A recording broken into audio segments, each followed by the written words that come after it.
Hello my dear family members, మన గుమ్మడొడియాలు చేసాం కదండి, అవి పులుసు అయితే పెడుతున్నాను ఫ్రెండ్స్.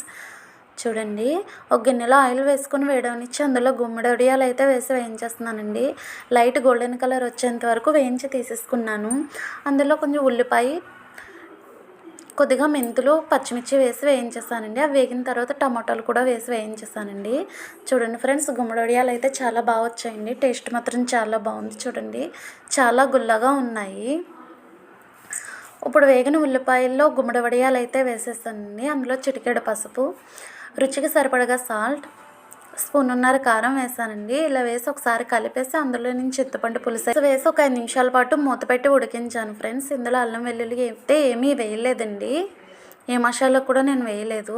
కర్రీ అయితే రెడీ అయిపోయిందండి. సర్వింగ్ బౌల్లోకి తీసుకుంటున్నాను. టేస్ట్ అయితే మాత్రం చాలా బాగుందండి. తప్పకుండా ట్రై చేయండి ఫ్రెండ్స్. నా వీడియో కనుక మీకు నచ్చినట్టయితే లైక్ చేయండి, షేర్ చేయండి, సబ్స్క్రైబ్